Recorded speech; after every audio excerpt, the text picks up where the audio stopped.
มาพบมาปะกินอีกเช่นเคยในรายการปกิณกะแห่งธรรมะสัพเพเหระเนาะ เป็นเวลา30 นาทีโดยประมาณก่อนอื่นนั้นเราจะมีการไหว้พระสวดมนต์ถวายเป็นพระพรชัยมงคลแด่สมเด็จพระเจ้าลูกเธอเจ้าฟ้าพัชรกิติยาภาเอาละโยมต่อไปนี้ตั้งอกตั้งใจไหว้พระสวดมนต์กันได้ณบัดนี้อะระหังสัมมาสัมพุทโธภควาพุทธังภควันตังอภิวาเทมิกราบพระพุทธสวากขาโตภควตาธัมโมธัมมังนัมมัสสามิกราบพระธรรมสุปฏิปันโนภควโตสาวกสังโฆสังฆังนัมมามิกราบพระสงฆ์นะโมตัสสะภะคะวะโตอะระหะโตสัมมาสัมพุทธัสสะนะโมตัสสะภะคะวะโตอะระหะโตสัมมาสัมพุทธัสสะนะโมตัสสะภะคะวะโตอะระหะโตสัมมาสัมพุทธัสสะพุทธังสรณังคัจฉามิธัมมังสรณังคัจฉามิสังฆังสรณังคัจฉามิตุติยัมปิพุทธังสรณังคัจฉามิตุติยัมปิธัมมังสรณังคัจฉามิตุติยัมปิสังฆังสรณังคัจฉามิตติยัมปิพุทธังสรณังคัจฉามิตติยัมปิธัมมังสรณังคัจฉามิตติยัมปิสังฆังสรณังคัจฉามิอิติปิโสภะคะวะอะระหังสัมมาสัมพุทโธวิชชาจารณะสัมปันโนสุขโตโลกวิโทอนุตตโรปุริสธัมมสารถิสัทธาเทวมนุสสานังพุทโธภควาติยันตุนิมิตตังอวมังคลัญจาโยจามนาโพชกุนัสสะสัทโธปาปักขะโหตุสุปินังอกันตังพุทธานุภาเวนะวินาสเมนตุสวากขาโตภควตาธัมโมสันติติโกอะกาลิโกเอหิปัสสิโกโอปันนะยิโกปัจจัตตังเวทิตาโพวินโยหิติยันตุนิมิตตังอวมังคลัญจาโยจามนาโพสกุนัสสะสัทโธปาปักขะโหตุสุปินังอกันตังธัมมานุภาเวนะวินาสเมนโตสวากขาโตภควตาธัมโมสุปฏิปันโนภควโตสาวกสังโฆอุชุปฏิปันโนภควโตสาวกสังโฆยายะปฏิปันโนภควโตสาวกสังโฆสามิจิปฏิปันโนภคว โตสาวกสังโฆยะทิทังจัตตาริปุริสยุคานิอัตถปุริสปุคลาเอสะภะคะวะโตสาวกสังโฆอาหุนยโยปะอุนยโยทักขินยโยอัญชลีกรณีโยอนุตตรังปุญญเขตังโลกัสสาติยันดุลนิมิตังอวมังคลัญญาโยจามนาโพสกุนัสสะสัทโธปาปักกะโหตุสุปินังอกันตังสังฆานุภาเวนะวินาสเมนตุวิปัสสิสานะมัตตุจักขุมันตัสสะสิริมัตโตสิกิสสปินะมัตโตสัพพะพุทธานุกัมปิโนเวสพุทธานะมัตโตนะหาตกัสสะทัปปัสสิโนนะมัตโตกะกุสันตัสสะมาระเสนะปัมมาทิโนโกนาคะมันรัสสะนะมัตโตปัมมันรัสสะบุสีมัตโตกัสสะปัสสะนะมัตโตวิปัมมุตตัสสะสัพพทิอังคิรัสสะสะนะมัตโตสักขัญญะปุตตัสสะสิริมัตโตโยอิมังธัมมะเทเสสิสัพพทุกขปนุทันนังเยจะปินิพุตตาโลเกยะถาพุตังวิปัสสิสุงเตชะนาอภิสุนามะหันตาเวตสารธาหิตังเทวมนุสสานังยังนัมมัสสันติโคตมังวิชาจรณะสัมปันนังมหันตังเวตสารทังวิชาจรณะสัมปันนังพุทธังวันธามะโคตมันเตโพชังโคสัตติสังกัตโตธัมมนังวิจโยตถาวิริยัมปิติปัสสติโพชังคาจะตถาปเรสัมมาตุเปกขโพชังคาสัตเตเตสัพพทัสสินามุนินาสัมมาทัคขตาภาวิตาภาอุลิกตาสังวัตสันติอภิญญายะนิพพานายะจะโพธิญาเอเตนะสัจจะวัชเชนะโสทิเตโอตุสัพพทาเอกัสสมิงสัมมะเยนะโทโมกขันลานันจะกัสสปังคิลานิตุกิเตติสวาโพชังเคสัตตะเทสเญ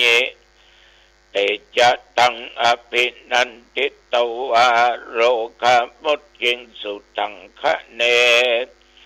เอเตนะสัจจะวัชเชนะโสติเตโอตุสัพพทาเอกทาธรรมราชาปิเกลัญเยนะพิภิริโตจุนตเถเรนะตัญเยวะพนาเปตวานะสาทรังสัมโมติตวาจะอาภาธาตัมหาพุทธาสิธานะโสเอเตนะสัจจะวัชเชนะโสติเตโอตุสัพพทาปะหินาเตจะอาภาธาตินนันนัมปิมะหิสินังมัคคะอัตตกิเลสาวะปัตตานุปติธัมมะตังเอเตนะสัจจะวัชเชนะโสติเตโอตุสัพพทาภวตุสัพพมังคลังรักขั าสัพพพุทธานุภาเวนะสัทธาโสติภวันตุเตภวตุสัพพมังคลังรักขันตุสัพพเทวตาสัพพธรรมานุภาเวนะสัทธาโสติภวันตุเตภวตุสัพพมังคลังรักขันตุสัพพเทวตาสัพพสังฆานุภาเวนะสัทธาโสติภวันตุเตโดยพุทธานุภาพธรรมานุภาพสังฆานุภาพบท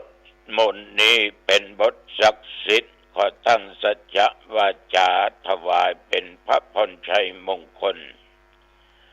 แด่สมเด็จพระเจ้าลูกเธอเจ้าฟ้าพัชรกิติยภาของพระองค์ท่านได้หายจากอาการพระประชวรการเจ็บไข้ได้ป่วยของพระองค์จงมีพระชนมายุยิ่งยืนนานได้100 ขวบเข้าพระวรรษายิ่งขึ้นไปขอถวายพระพรกรมอุตุได้ประกาศบอกเตือนว่าระวังฝนตกหนักน้ำจะท่วมพ่อแม่พี่น้องญาติโยมก็หลายที่หลายอำเภอหลายจังหวัดว่าจะเป็นอำเภอเมืองจะว่าเป็นอำเภอทางเหนือหนอดได้ตั้งชัยประการตั้งแม่อายกาตั้งเมืองฝางกาก็เดือดร้อนหลายอำเภอที่จมน้ำต่างจังหวัดสมัยท่วมเลี้ยวท่วมเล่าท่วมเลี้ยวท่วมอีกท่านทั้งหลายปีนี้ฟ้าฝนหนักแล้วก็ตั้งแต่ตะวามาจนถึงปัจจุบันตกวันยังค่ำขึ้นหุ่งสิตกอย่างขนาดหนักขนาดฝนตกอุณหภูมิลดลงมาเหลือ34 องศาปัจจุบันประเดี๋ยวนี้20 องศาก็พอใจได้เนาะพออยู่ได้ทนได้พี่น้องญาติโยมท่านผู้ฟังนับตั้งแต่เมื่อตะวากินของงายมาจนถึงปัจจุบันตะวาเป็นวันศีลวันธรรมเป็นวันขององค์สมเด็จพระสัมมาสัมพุทธเจ้าแต่ละท่านแต่ละคนบางคนก็ไปฟังเทศน์ที่วัดฟังแล้วจบก็ปิกบ้านปิกจองบางคนก็ต่อจำศีลภาวนาก็แล้วแต่บุญบารมีของแต่ละบุคคลแต่วันนี้จะมากินข้าวงายแล้วก็ไปวัดตาเดือดตำบลบ้านแมเขต1เขต2ไปถึงนั้นก็หาญาติโยมพร้อมหน้าพร้อมพาตึงครูบาอาจารย์สังฆะนั่งได้สักบึ้นสักเบื่อเจ้าคณะอำเภอก็มารองก็มามีจังฟ้อนหลายร้อยคนสอบฟ้อนกันตะวานี้ทำผลสิเพิ่นก็สามัคคีฟ้อนกันเมื่อภารกิจทุกอย่างหมดเวลาหมดก็เริ่มไหว้พระสมบัติทานอัปศีลฟังเทศน์จากอาตมาภาพตะวานี้ก็เอาอัตตสัมมาปณิธิไปไปจาเทศนาแก่ญาติโยมได้รับฟังขอบใจต่อทุกเจ้าพระสงฆ์องค์เจ้าจุฑนยุองค์ญาติโยมตั้งอกตั้งใจฟังกันดีก็ดีอกดีใจแต่วันนี้หลังเทศจบก็คือปอนต้องขอบใจต้อนท่านสาธุเจ้าวัดตาเดือเป็นอย่างมากทานปิ่นโตใหม่ สี่ต้องเมื่อเดินทางเนี้ยจากที่หั่นหลังจากปอนเล็กอ้อยก็ออกจากท่าเรือ11 โมงปลายก็นั่งฉันเข้าไปในรถกินอร่อยดีลำดีนะเพิ่นว่าเท่านี้การยังงานไปไหนก็ตั้งเป็นหัวหน้าคนไปอย่างถูกแดดกินข้าวก็คือมันลำอร่อยเวลากลับก็คือกลับดึกกว่าคนงานลูกจ้างความหิวเนี่ยกินอย่างก็ลำสะปะสะเปดเข้าไปก็ห่อใบตองนึ่งตำมะหนุนเป็นคั่วเป็นเจ้าเมาะ2คั่วโหกันลำนั่งกินข้าวหมดไป3 ห่อ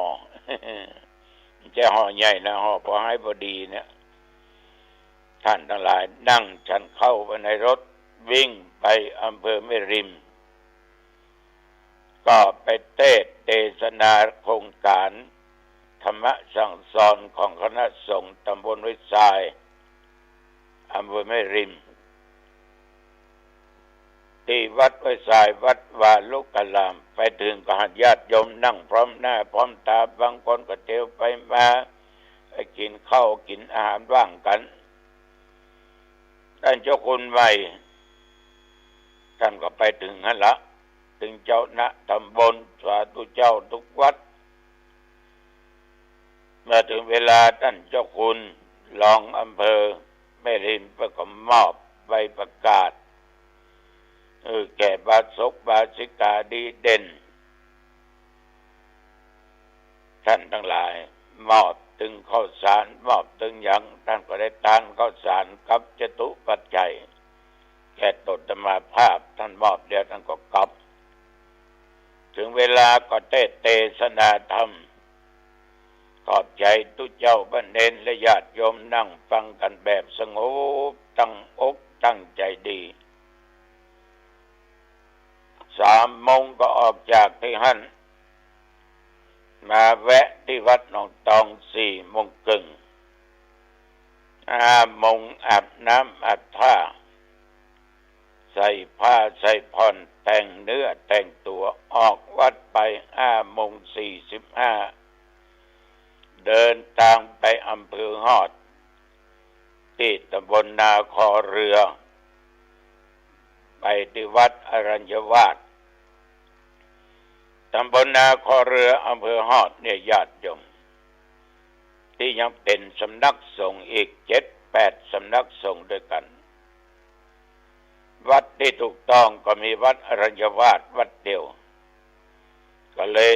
ลองถามตุเจ้าถามหลายฝ่ายว่าเป็นจะได้บ่ได้วัดขอหลายเตื้อละหลวงพ่อมันได้ก็มาผ่านมันได้ก็มาผ่านปีนี้ก็ขอกันแถมถ้ามันได้เป็นวัดในตำบลนั้นก็ยังมี 8-9 วัดท่านทั้งหลายเมื่อไปถึงหันญาติอันโยมนั่งพร้อมหน้าพร้อมตากันประมาณ 300-400 คนถึงไปยิงถึงปัจจัยถึงตุเจ้าพระสงฆ์องค์เด่นก็หลาย10 องค์มีท่านรองวัดของหินไปอยู่หันคอยต้อนรับถึงเวลาปั้นนำไหว้พระสวดมนต์ทำนองสรพัญญะแล้วก็ได้ขึ้นนั่งบนธรรมาสน์ไหว้พระรับศีลแล้วก็เทศน์ขึ้นแล้วก็ใช้เวลาในการเทศน์นั้นเกี่ยวกับเรื่องของศีลขอบใจต่อญาติโยมท่านผู้ฟังที่ตั้งอกตั้งใจฟังถึงท่านรัฐอาวุโสกำนันผู้ใหญ่บ้านผู้ช่วยสารวัตรแล้วก็ท่านนายกพี่น้องญาติโยมฟังกันแต่ฟังกันจริงๆฟังกันหลายใช้เวลาอยู่1 ชั่วโมงกว่าเล็กน้อยจบ เอวังเพิ่นก็ได้ถวายปัจจัยวัตถุทายธรรมก็คือปอนก็ช่วยกันแผ่เมตตาบรรดาหลวงบรรดาน้อยเสร็จเรียบร้อยก็กลับขากลับบิ๊กมาถึงวัดหนองตองเที่ยงกว่าเที่ยง8 นาที9 นาทีก็เรียกว่ายังมีฝนตกประปรายระหว่างที่เดินทางปิกนั้นฉะนั้นญาติโยมนะเป็นกิจของทุกเจ้าก็ดีใจที่ได้ทำกิจของตัวเองสมบูรณ์แบบคืนนี้ปะกันที่วัดฉลาดตำบลน้ำแพร่เมืองดงเด้อ7 โมงครึ่งคืนนี้ถึงเทศน์ถึงสวดในงานข่าวดำศรัทธาสาธุชนญาติโยมท่านผู้ฟังทั้งหลายสิ่งที่เราควรเคารพอย่างยิ่งในชีวิตนั่นก็คือพระพุทธพระธรรมพระสงฆ์บิดามารดาอุปัชฌาย์ครูบาอาจารย์ในโลกเขาเนี่ยมันมีสัตว์มีสิ่งของมีเหตุมีการมีงานอื่นๆอีกนักแต่จะนับดูแล้วในญาติโยมมันมีนักมันเกี่ยวข้องกับตัวเฮาเป็นส่วนมากแต่องค์สมเด็จพระสัมมาสัมพุทธเจ้าพระองค์ได้แนะได้นำเฮาทั้งหลายนั้นมีความเคารพไม่ดูดายใจตระหนักในสิ่งที่สำคัญเช่นว่าสอนให้เราเคารพในพระพุทธเจ้าในพระธรรมในพระสงฆ์ในการศึกษา